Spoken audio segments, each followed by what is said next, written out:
내 생각만 옳은 것은 아니다. 이런 주장도 있다. 이슈를 바라보는 눈을 키워드립니다. 라디오 전망대 라전 법정 시간입니다. 오늘도 두 분 변호사와 함께 할 텐데요. 이결아, 송하진 변호사, 부부 변호사 어서 오십시오. 네, 안녕하세요. 안녕하세요. 안녕하십니까. 네, 두 분 벌써 10월이라는 게 그렇습니다. 느껴지십니까? 10월의 첫날이네요. 네. 10월이라니. 10월이라니 점점점. 네. 어떻게 뭐 10월 가을 좀 타십니까? 가을 되면. 가을을 예, 슬슬 타봐야죠. 가을 항상 타는 거니까 열심히 타야 되고. 아 그래요? 또 당연히 모르고 계셨어요? 우처럼 타야 되는 거예요. 타- 같은 집에 타봐야죠. 사시면서 모르셨어요? 가을 원래 타시는 거? 등잔빛이 어두워가지고 가을을 이렇게 네. 파도 타듯이 타시나 봐요. 네. 아니 뭐 모름지기 잘 또, 타시기 바랍니다. 네. 불혹의 남성으로서 또 마을 네. 말이 꼬이네요. 가을 좀 타면 안 됩니까? 가을 좀 타보겠습니다. 아, 모두가 많이 이제 타세요. 정말 10월이면은 정말 완연한 네. 이제 가을의 계절이라고 그렇습니다. 할 수 있겠습니다. 뭐 아직 네.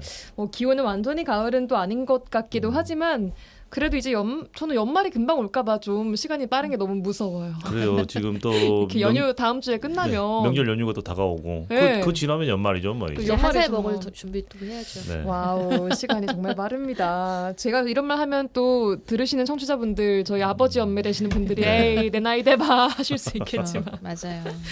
자, 오늘 화재 판결부터 만나보도록 할게요.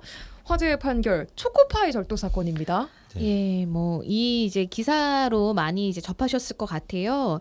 이제 초코파이와 이제 과자 이제 하나를 먹고 벌금 5만 원을 선고받은 사건인데요. 이제 한 물류회사 사무실 냉장고에서 과자를 꺼내 먹은 죄로, 그러니까 절도죄로 기소까지 됐고, 원래는 이제 약식 기소로 벌금 5만 원에 이제 기소가 돼서 이 해당 피고인이 너무 좀 억울하다. 왜냐면 이게 절도의 고의가 없었기 때문에 이제 네. 정식 재판 청구했으나 1심 재판부도 이제 절도의 유죄 혐의가 인정된다라고 하면서 벌금 5만 원을 선고했습니다. 그래서 네. 오늘 이 사건 한번 얘기해 보고 싶어서 가져왔어요.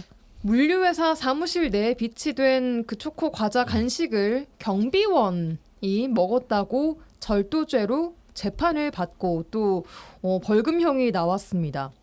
이런 게 전 재판까지 갈 일인가 좀 깜짝 놀랐거든요. 이거 듣고. 사실은 초코파이 절도 사건이라고 지금 많이들 불리고 있는데 네. 이 과자 두 개잖아요. 그러니까 금액으로 따지면은 1,050원 정도 된다고 합니다. 그러니까 네. 초코파이 하나랑 커스터드 하나 이렇게 총 두 개의 과자를 먹은 걸로 형사 고발까지 이루어지고 결국에는 이제 벌금형이 선고되자 정식 재판 청구해서 정식 재판까지 하고 있잖아요. 거기다 예. 항소심까지 하고 있어요. 이게 예. 아니 물론 법적으로 따지면 타인의 물건을 허락 없이 취득했다면 절도죄의 구성 요건 자체는 충족을 하겠죠. 근데 얼마나 하지만 됐든 간에 뭐 그렇습니다. 예, 예. 근데 이 관계를 보면 예. 경비원이 그 회사 내에 있는 어떤 냉장고에 있는 초코파이를 먹은 사건이잖아요. 네. 과연 이것이 형사처벌을 받아야 될 일인지 형사 시스템을 통해서 다뤄질 만한 사건인지 여부에 대해서 좀 논란이 계속 있는 것이고. 예. 그래요. 저희 사무실에도 냉장고 탕비실에 냉장고 있거든요. 네. 냉장고에 있는 맞아요. 간식이 저희는 이제 부서 차원에서 준비해 놓은 간식을 냉장고에 넣어둬요. 그래서 뭐 누구나 자유롭게 네. 뭐 직원이라면 그 간식을 이용할 수 있도록 해 놓는 것이 뭐 저희 회사뿐 아니라 뭐 사무실도 그렇지 않습니까? 네. 그렇죠. 그러니까 그 해당 회사의 방침이라든지 그런 것들이 평소에 그렇다면 문제가 안 되겠지만 아까 말씀하신 것처럼 다른 직원분이 내가 먹을 거를 살짝 넣어놨는데 그걸 가져갔다라고 하면 또 절도로 오일될 수도 있고 복잡한 사안인 거죠. 이 사건 같은 경우에 이 추가로 쟁점이 뭐예요? 말씀드리면 이제 이걸 먹은 사람이 협력업체 직원이에요. 그러니까 그 회사 입장에서는 외부인인 거예요.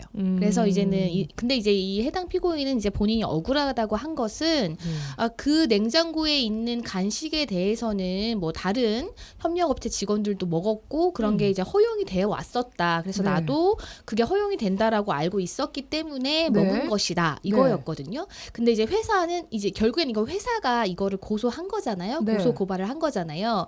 회사에서는 이제 뭐 먹더라도 보통 허락을 받고 먹었었지 이게 무조건 허락된 게 아니라는 거예요. 그래서 이제 그러한 점들이 재판 과정에서도 크게 쟁점이 됐었고 네. 1심 재판에서는 이제 결국에는 여기 보면은 이제 아니라는 거죠. 그 피고인의 주장을 받아들이지 않은 것이죠. 네. 그러니까 피고인이 뭐 그 주변에 다들 이렇게 해왔다, 우리 사실관계다 이렇게 그냥 꺼내 먹었던 거 이런 것들을 끊임없이 입증하려고 했지만 잘 안 됐나 봐요. 1심에서는 네. 이게. 네. 그래서 그 피고인은 계속 일종의 관행이 있었고 예. 그리고 내가 절도라는 것은 타인의 물건을 절취한다는 의사나 어떤 인식이 있어야 되는데 그런 게 전혀 없었고 네. 관행적으로 그 냉장고에 있는 음식들을 꺼내 먹는 그런 일들이 있었다라고 했는데 예. 이 증인이 나와서 이제 증언을 하기를 그것과 반대되는 증언을 한 증인이 있었다라고도 하고 그리고 사무 공간과 기사들의 대기 공간이 분리되어 있었다는 점 이런 점들 때문에 1심에서는 이제 재판부가 유죄로 판단을 한 것이죠. 예. 그러고 이제 판결에 불복해서 항소심까지 이어지고 있는 상황입니다. 네. 사실 과자 2개 가격이 뭐 가격 하나로 개당으로 치면 한 1,000원 정도 된다고 해요. 이게 따졌을 때 그 정도밖에 안 되는 가격인데 이렇게까지 일이 커질 문제인가 싶은 생각이 가장 먼저 좀 들고요. 온라인상에서도 이게 이 초코 과자의 그 아이덴티티가 원래 정이었는데 정이 아니라 이건 악이다 이런 반응도 막 나오고 있습니다. 신임 전주지점장이 기자간담회에서 이 사건에 대한 언급을 했다면서요? 예, 맞습니다. 이제 이 사건이 좀 많이 이제 언론을 통해서 알려지다 보니까 왜 이거를 만약에 이제 이것이 절도 혐의가 인정된다고 하더라도 우리 이제 기소유예 처분이 있잖아요. 예. 혐의는 인정되지만 뭐 어떤 사안이 경미한 경우에는 굳이 이제 재판에까지는 넘기지 않는 그런 이제 기소유예로 끝낼 수도 있는 사건을 왜 이렇게까지 했느냐에 대한 이제는 좀 비판이 있다 보니까 이거에 대해서 이제 신대경 전주지방검찰청 검사장이 뭐라고 얘기했냐면 검찰이 기소유예 처분을 하지 않아서 뭐 사건을 키웠다는 비판이 있는데 이 사건 같은 경우에는 피해자 측이 워낙 강한 처벌을 원했고 또 양측의 합의가 전혀 이루어지지 않아서 기소유예를 하기는 쉽지 않았을 것이라고 본다. 예. 근데 이제 다만 이 사건에 대해서 이제 많은 관심에 대해서 인식을 하고 있고 현재 이제 피고인이 항소를 했기 때문에 검찰 차원에서 어떠한 이제 가능한 조치들이 있는지 적극적으로 검토는 해보겠다. 왜냐하면 지금 뭐 공소를 취소할 수 있는 사안은 아니고 이제 지금 현 단계에서 할 수 있는 것들 한번 좀 검토해보겠다. 이제 이런 입장을 밝혔죠. 예, 그렇습니다. 민주노총 전북본부는 이것이 노조 활동을 위축시키려는 의도를 의심한다라는 주장도 또 펼치고 있더라고요. 아무래도 이제 사측에서 그 노동자에게 제기한 그런 내용이잖아요. 그래서 사실 사안 자체가 경미한데도 불구하고 절대 끝까지 합의를 하지 않겠다라고 우기면서 엄벌을 요구했다라는 것은 어떤 노동자들을 탄압하고 억압하려는 의도가 배후에 숨어 있는 것 아니냐라는 이제 노동계의 반발이 분명히 있는 것이고 일정 부분 좀 뭐 납득이 가는 측면이 있죠. 그래서 과연 이런 사안을 어쨌든 회사와 노동자와의 관계라면 예. 이런 형태로 풀었어야만 했는가라는 의문은 분명히 남아 있습니다. 그러니까요. 마음이 좀 착잡해지고 각박한 거죠. 좀 너무 각박한 사회라는 생각이 듭니다. 물론 뭐 저희가 다 알 수는 네. 없겠습니다만 보도에 나오지 않은 뭐 부분들이 있을 수도 있겠습니다만 일단 보도를 통해서 본 내용들로 봤을 때는 좀 그렇습니다. 자, 이번 초코파이 절도 사건 이걸 보니까요. 과거에 5,600원짜리 편의점 폐기 식품을 먹은 아르바이트생 사건과 좀 유사하다라는 생각이 좀 듭니다. 이 사건 한번 정리를 해주실까요? 우리가 이제 편의점에서 유통기한을 이제 시간을 정해서 이제 일정 시간이 지나게 되면 그 음식을 판매할 수가 없게 돼요. 그러면 예. 보통 이제 편의점에서는 이제 그 일을 하는 사람, 뭐 종업원에게 그 폐기된 음식을 먹을 수 있게 하거든요. 이제 먹고 싶다고 한다면. 근데 이 사건 같은 경우에는 유통기한을 넘긴 것으로 착각을 한 거예요. 네. 그래가지고 이제 그게 뭐 반반 족발이었나 봐요. 이제 그것을 꺼내 먹었는데 아마 이제 사건의 경위를 조금 보면은 이제 그 편의점 점주랑 이 종업원 사이에 뭔가 임금 정산 문제로 조금 갈등이 있었는데 이제 그런 걸로 해가지고 결국에는 이거 횡령죄다 뭐 이런 식으로 고소를 했습니다. 그래서 이제 검찰은 약식 기소를 해서 20만 원의 약식 기소를 했는데 이제 정식재판 청구했고요. 왜냐하면 정말로 착각을 해서 그렇게 한 거다라고 해서 1심에서 무죄가 선고가 됐었습니다. 이 사건 같은 경우에는 검찰이 항소를 할 거냐 이 부분에 대해서 너무 이제 비판도 많고 하다 보니까 그때 이제 뭐 그 심사위원회를 열어가지고 그냥 항소 안 하는 거 항소했다가 항소를 취하하는 것으로 그때 이제 종결이 된 사건이 있었어요. 예. 그래서 뭐 이제 이 사건 이제 떠올리게 한다고 아까 그 신임 그 검사장도 이 사건을 굳이 언급을 했었는데요. 그래서 이제 뭐 다시 또 이 사건이 좀 회자가 된 것 같아요. 그렇죠. 피해 금액이 적다라는 점, 그리고 점주와 어떤 노동자 간의 분쟁이었다라는 점, 이런 것들을 봤을 때는 유사성이 있어 보이는데 네. 이 사건 사실 무죄 판결이 난 이유는 간단합니다. 그러니까 훔치려는 인식이나 의사가 있었는지 없었는지 여부가 쟁점이 됐는데 이 사건도 이 사건 같은 경우는 살펴보면 그 폐기 처분 기준 시점이 일반 즉석식품은 7시, 그러니까 일반 즉석식품은 11시 반, 밤 11시 반, 그리고 도시락은 7시 반. 근데 이제 이 직원이 하는 말은 이 반반 족발이 도시락인 줄 알았다라는 거예요. 근데 이제 재판부에서 도시락처럼 생각할 수 있다. 그 쌀밥이 있어야만 도시락인 건 아니지 않느냐. 뭐 이런 내용도 나왔어요. 그래서 어떤 인식이 없었다라는 이유로 무죄 판결이 나온 사안이고 이 사건 역시도 지금 항소심 이루어지고 있다고 했잖아요. 항소심에서도 어떤 절도의 고의나 인식, 뭐 불법 영득 의사 이런 것들이 있었는지 여부가 가장 강력한 쟁점이 될 것으로 보입니다. 그렇습니다. 항소심에서 또 어떤 결과가 나올지에 따라서 사회적으로 또 공분이 더 일지 아니면은 뭐 좀 일정 부분 수긍을 하게 될지 좀 지켜봐야 될 것 같습니다. 네, 저희 광고 듣고 와서 주제 토크로 넘어가 보도록 하겠습니다. 네, 수요일 나전법정 함께하고 계십니다. 이결아 송하진 변호사 스튜디오에 나와 계시고요. 자, 오늘의 주제는 국가정보자원관리원 화재로 국가전산망이 지금 닷새째 복구가 안 돼서 피해로 좀 이어지고 있는 상황입니다. 이번 화재 원인으로 지목되고 있는 리튬 배터리, 이게 화재에 좀 취약하기도 하지만 한번 불이 붙으면 물로도 꺼지지가 않아서 연소가 끝나야 불이 꺼지는 것으로 알려져 있는데요. 이 사건과 비슷한 화재가 작년에 있었습니다. 아리셀 참사, 2.3 참사로 그 당시 23명이 사망을 했고요. 중대재해처벌법 시행 이후 가장 많은 사망자가 발생한 참극으로 기록돼 있습니다. 최근 그 아리셀 박순관 대표와 그 아들 박중원 총괄본부장에 대한 1심 재판부 판결이 나왔는데요. 중형이 선고됐습니다. 이 사건 두 분과 함께 자세하게 보겠습니다. 자, 이 사건의 1심 판결부터 좀 살펴주시죠. 어떻게 나왔습니까? 우선 수원지방법원에서는 이 박순관 아리셀 대표에게 징역 15년을 선고하고 법정 구속을 바로 했습니다. 예. 동시에 박중원 총괄본부장, 그러니까 박순관 대표의 아들이죠. 예. 이 사람 역시 징역 15년과 벌금 100만 원의 형이 선고됐습니다. 예. 그래서 또 함께 기소된 아리셀 임직원 6명에 대해서는 뭐 다양한 형량이 나왔고 일부는 금고형, 일부는 벌금형 이렇게 판결이 나왔는데 예. 뭐 주요한 이제 자세한 내용은 좀 이따 다시 말씀드리겠습니다. 판단 예. 근거라든지 이런 것들을 보면 재판부는 이 사건을 예고된 인재라고 강력하게 지적을 하고 예. 다수의 사망자를 낸 상황에서 가벼운 형을 선고하면 중대재해처벌법의 입법 취지를 살릴 수가 없다. 그래서 중형을 선고한다라고 하면서 또 특히 대표와 본부장 간의 책임 분담이나 역할 분리 이런 것들이 쟁점이었어요. 그러니까 예. 대표는 뭐 대외적인 업무만 할 뿐 실제로 안전보건관리 책임이 없다 뭐 이런 내용들 주장을 했는데 재판부는 박순관 대표가 형식적인 역할에 그친 것이 아니라 실질적으로 주요 경영 판단 보고를 받고 지시를 해왔다 이런 점들을 고려해서 예. 실질적인 사업 철공할 책임자이자 경영 책임자로 봤습니다. 그리고 굉장히 큰 의미가 있는 것은 중대재해처벌법 위반 사건에서 내려진 형량 중에서는 지금까지 최고 수준에 해당하는 판결이라고 볼 수 있겠습니다. 네, 15년. 네. 중대재해처벌법 이외의 또 혐의들은 어떤 게 적용됐습니까? 예, 이제 해당 임직원들에게 주요 적용된 법률은 이제 중대재해처벌법 외에도 산업안전보건법 위반, 업무상 과실치사상, 그리고 이제 파견 근로자에 관한 법률 이 부분들이 다 적용이 됐고요. 네. 대부분의 혐의가 유죄로 인정된 것입니다. 예.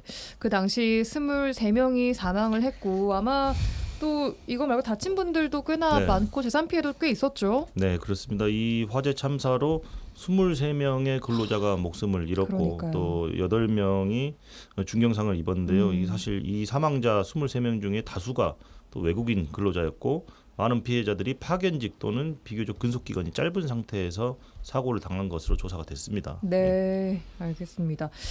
중대재해처벌법 시행 이후 최고 형량이 판결됐다라고 말씀을 주셨는데 그 전까지는 최고 형량이 고작 징역 2년 정도밖에 네. 안 됐었다라고 네, 하더라고요. 맞습니다. 이 사건 같은 경우에 이렇게 이제 중형이 선고된 배경을 보면 사실 이날 이제 판결문을 읽는 시간만 한 1시간 50분 거의 한 2시간에 가까웠다고 그래요. 해요. 근데 이제 그 예고된 인재라는 표현을 이제 재판부가 쓰면서 네. 이 사건 같은 경우에는 그 전에도 4차례의 화재와 폭발이 있었기 때문에 충분히 경영진 입장에서는 이러한 사고를 예측할 수 있었다는 거예요. 그럼에도 불구하고 네. 그와 같은 어떤 사전 교육이라든지 안전에 대한 대비가 거의 없었고 비상구에 대한 접근 같은 뭐 그런 구조 자체도 좀 어려웠다고 해요. 그래서 더 많은 사망 사고로 이어진 것이라고 봤고 예. 이런 부분들을 재판부는 이것이 이제 경영진이 주장한 것처럼 이거는 뭐 예측할 수가 없는 그런 사고였다가 아니라 이건 충분히 어떠한 대비를 할 수 있었음에도 불구하고 그에 대해 좀 뭔가 안일하게 예. 하다 보니까 이렇게까지 대형 사고로 이어진 거고 그거에 대한 책임을 무겁게 이제 물을 수밖에 없다 이렇게 판결을 한 것이죠. 예. 중대 재해였습니다. 정말로. 그 외 아까 말씀하신 파견법 위반 또 산업안전보건법 위반 혐의들도 적용됐다고 하셨는데 피해자 대부분이 이주 노동자로 당일 수요에 따라서 그날 일용직 형태로 일을 하고 있었다고 해요. 네. 불법 파견 문제에 대해서 재판부는 좀 어떻게 판단을 했습니까? 사실 이번 판결 내용을 보면 재판부는 이번 RSS 참사의 구조적인 원인으로 불법 파견의 문제를 가장 크게 지적을 했어요. 이번 예. 판결에서도 상당 부분을 불법 파견과 관련된 문제에 좀 할애를 했는데요. 예. 희생자 아까 말씀드린 23명 가운데 20명이 불법으로 파견된 노동자들이었다고 아까 말씀을 드렸고 사실은 파견법이 제조업의 직접 생산 공정의 노동자 파견을 금지를 하고 있습니다. 그래서 관련 법에 규정이 있어요. 그럼에도 불구하고 RSL은 수요에 따라서 이주 노동자들을 일용직의 형태로 공급받아서 위험한 생산 라인에 투입을 했습니다. 네. 그래서 재판부는 이제 그래서 이것을 단순한 인력난 때문이 아니라 군납전지의 품질 문제로 납기를 맞추기 위해서 회사가 스스로 초래한 상황이다. 그리고 게다가 잦은 인력 교체로 안전 소방 교육이 사실상 무력화됐고 네. 비상구 접근조차 막혀 있어서 피해를 키웠다. 그래서 파견 노동자를 공급한 파견 사업주에게도 이번 판결에서는 징역형을 선고를 했는데요. 그러니까 징역 2년형 선고됐어요. 그러니까 굉장히 이례적인 케이스입니다. 그래서 예. 불법 파견이 산재를 키웠을 뿐만 아니라 과거 발생한 산재마저 은폐하는데 이용됐다는 점이 굉장히 불리하게 양형이 방해된 그런 케이스라고 볼 수 있습니다. 예. 그러니까 방금 징역형을 받았다고 한 파견 사업체 대표가 있다는 말은 네. 파견 사업체가 따로 있었다라는 겁니다. 그렇습니다. 그렇죠? 네. 그래서 박순관 대표는 사고 이후에 불법 파견은 없었고 피해자들에 대한 업무 지시는 그 파견 업체인 메이셀이라는 회사에서 네, 했다라고 주장을 했거든요. 이 주장을 재판부는 인정을 하지 않은 거네요. 그렇죠. 그렇습니다. 인정하지 않고 재판부는 이 파견 근로자들이 직접 생산 공정에 투입돼서 RSL 관리자의 지시를 받고 일한 사실이 명백히 드러난다고 판단을 했고요. 예. 그러니까 즉 형식적으로는 파견업체 소속인 것처럼 꾸미기는 하였으나 실질적으로는 RSL이 직접 지휘 감독을 한 것으로 이것은 법에서 말하는 불법 파견이 맞다라고 그렇게 인정했습니다. 인정이 됐어요. 네, 네. 그러면은 실제로 이 업체를 통해서 파견을 한 게 아니었다라는 얘기인가요? 아니죠. 그게 형식은 아니고 취했는데? 형식 자체는 파견 업체에서 파견을 한 근로자들인 예. 것처럼 했지만 사실상 지휘나 감독하는 것은 전적으로 RSL에서 직접 했다라는 직접 거예요. 했다. 그래서 그런 어떤 형태나 모양새만 그렇게 갖춰놨을 뿐 이거는 예. 실질적으로 파견 금지된 파견을 한 것하고 똑같다 이렇게 본 거죠. 그렇군요. 자, 그리고 또 하나 특히 탈출 경로 라인 아까 말씀드린 리튬 배터리의 화재 위험과 화재 사고 대피 요령을 미리 좀 알고 있었더라면 피해를 크게 줄일 수 있었을 것 같은데 이 부분을 좀 소홀히 했던 부분 이런 데에 대한 판단도 있었죠. 이 부분이 정말 좀 안타까운 건데요. 없었나요?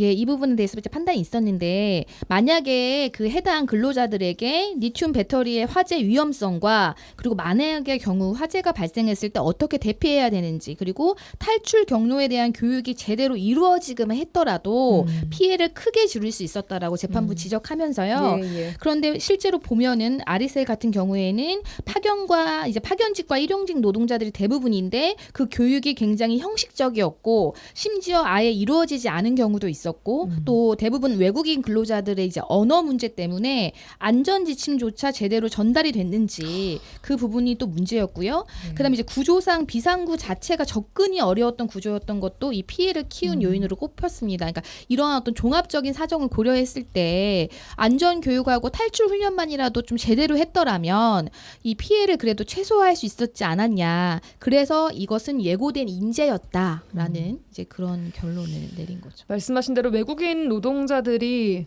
우리가 아무리 뭐 이런 걸 했다고 쳐도 한 번 더 그 나라 언어로 혹은 네. 정확하게 이해할 수 있을 때까지 안전 대피 요령이나 이런 것들은 생명과 직결된 거기 때문에 직접 훈련을 했어야 했어야죠. 하고 그쵸. 그 모의 훈련 같은 네. 것들을 충분히 사전에 했었어야 됐던 것인데 그런 게 네. 없었다라는 거죠.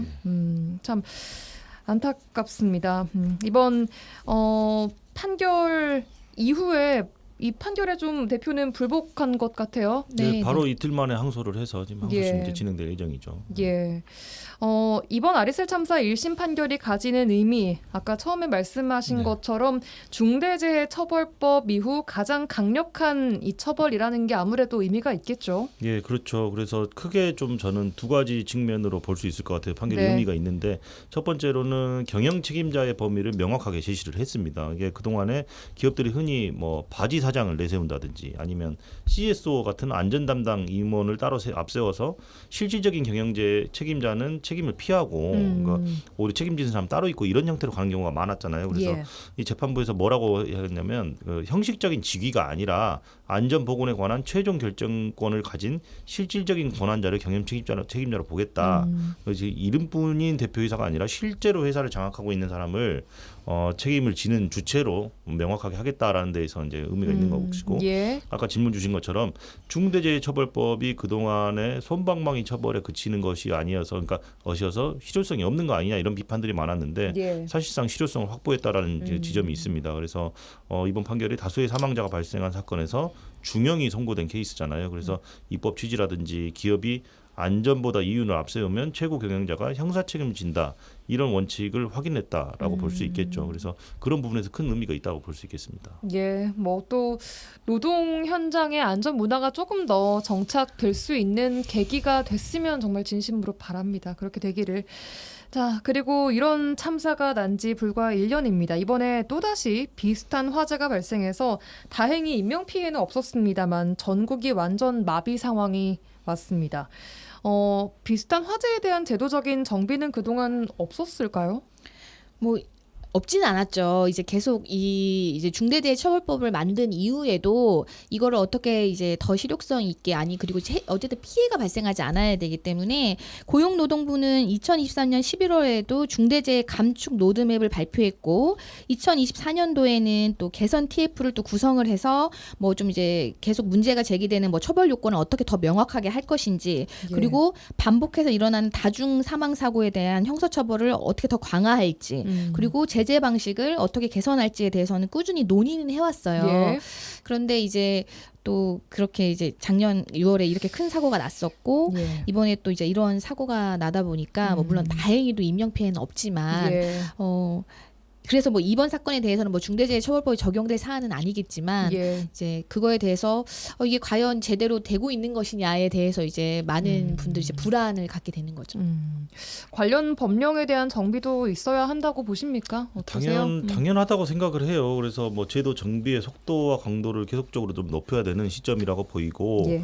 이 처벌 요건이라든지 책임 주체 이런 것들을 좀 더 명확하고 구체화시킬 필요가 있어요. 그래서 누가 처벌을 받아야 되는지 이런 부분들이 모호하게 남은 상태를 좀 빨리 해소시켜야 될 것 같고 예. 중소기업까지 포함해서 전 사업장 적용을 점진적으로 계속 확대를 해야 되고 또 재해 발생했을 때 그걸 네. 사후적인 처벌이 아니라 예방을 중심에 둔 예방 중심의 법이나 제도 이런 것들이 좀 마련이 돼야 되지 않겠느냐. 그래서 좀 제도가 없었다라는 비판 자체는 맞지는 않지만 지금 상황을 보면 제도가 제 역할을 못했다라는 말이 굉장히 좀 정확할 것 같아요. 그래서 이번 화재 사태가 제도 허점이 얼마나 치명적으로 드러날 수 있는지 여실히 보여준 사건이기 때문에 이 관련된 법령이나 제도를 보완하는 것이 굉장히 시급한 시점이라고 그렇게 생각을 합니다. 저희가 늘 어떤 사건이 있고 이에 대한 이제 논란이 있어서 재판을 하고 판결이 나고 이걸 가지고 이야기를 하다 보니까 이제 사후에 뭐 처벌을 주로 이야기를 하는데 늘 마지막에 해주시는 말씀 중에 하나가 예방하는 것이 진짜 중요한데 예방 관련된 법이 좀 어쨌든 미비하다라는 이야기를 주십니다. 이게 그러게요. 미리미리 좀 막을 수 있는 것들이 잘 갖춰져 있으면 얼마나 좋을까 싶고요. 저 중요한 건 일단 재발 방지입니다. 앞으로는 이런 큰 화재도 큰 피해 없도록 해야겠습니다. 자, 오늘 두 분과 함께 2부에서는 23명이 사망했던 아리셀 화재 박순관 대표의 1심 판결 중대재해처벌법 시행 이후 최고형인 징역 15년 선고된 이야기부터 최근 이 국가정보관리 자원관리원 화재 이야기까지 한번 나눠봤습니다. 오늘도 두 분과 함께했고요. 저희는 다음 주에는 추석 연휴라서 네, 네. 한 주 쉬고 특별한 계획 있으십니까, 두 분? 명절에 맛있는 거 많이 먹고 집에서 푹 쉬어야죠. 뭐 네. 법정도 당연히 쉬죠. 네. 빨간 날이니까요. 빨간 날 잘 쉬시고 저희는 2주 후에 다시 뵙는 것으로 하겠습니다. 두 분 오늘도 고맙습니다. 네, 명절 잘 감사합니다. 보내십시오. 감사합니다.